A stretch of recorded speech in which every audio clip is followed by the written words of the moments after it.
And the same sort of results for two antenna types here, 1900 megahertz, 835 megahertz. One is a longer antenna, one is a shorter antenna. As expected, both the body tissue and brain SARs increase monotonically with the reducing pinna thickness, that is for the children. For example, for the children, this is due to the closer placement of the radiating antenna to the body tissues and to the brain. Now, this was not considered enough by me, so we wanted to look at other issues involved. What if you were to separate the telephone artificially, such as Sam does, by using a plastic spacer? They call it the ear-like spacer. So we started to look at that issue.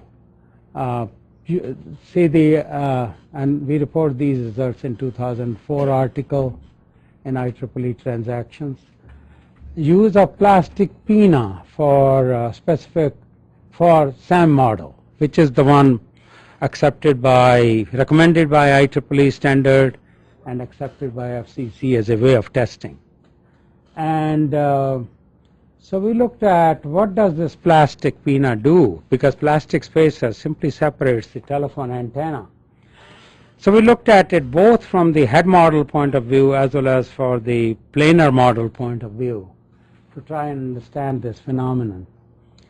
And we also reported that the visible man model based on CT scans of a fairly husky man's cadaver tends to underestimate both the peak 1 and 10 gram SARs. See, all of these things do not consider the fact that the tissue properties, that the brain is much more conducting for children because they're growing. Those were examined in the 2002 article, but I just didn't pick that data up here. So SARs are higher in children also because of higher dielectric properties and higher conductivity for the children's brain. So this is the model that's being used as recommended by IEEE standard. So they have this thing called a plastic spacer, and look at the thickness of this plastic spacer for some of the cross sections. I show two different cross sections, one here and one someplace down there. The scale here is 10 millimeters. For each division, it's a 10 millimeter scale for these. And I just taken these pictures from the so-called IEEE standard 2003. So note here that in some planes, the spacer is as thick as 10 millimeters. And this is a comparison of so-called SAM, which is accepted as a way of testing cell phone SARs. And this is the Utah model that I showed you, about 3 times the SAR. Utah model with a 14 millimeter thick pinna, with a 6 millimeter thick pinna, and visible man model. Note in each case the SAM underestimates by a factor of 2 to 3 compared to anatomic models. It's also true for so-called 10 gram SAR, which is what ICNIRP recommends. This is SAM 10 gram SAR. This is the Utah model SAR for this particular antenna in the cheek position and 15-degree tilted position. These are the positions that the standard defines, recommended by FCC, that you hold it like that, you hold it like that, and so on. So all those were examined because of that requirement. And same sort of thing at 1900 megahertz, SAM underestimates by a factor of 3 or more, peak 1 gram SAR by a factor of 2, the peak 10 gram SAR. So we also examined what if you physically separate the antenna. Don't even worry about it. There's always question about how you're placing this against the head model. This is just a simple situation by replacing, separating the telephone by means of plastic spacer. Note that as you space it further and further away, the SAR drops monotonically. See, this is 2 millimeter separation from the head. This is held against the head, and this is 4 millimeter. 6 millimeters separation. You saw that in some of the planes it was as much as 10 millimeters thickness of the plastic spacer. This is a 1900 megahertz. 4 different results are shown in one particular slide. 40 millimeter monopole antenna, a 40 millimeter monopole with the pinna removed so that you can bring it all the way up to the head model.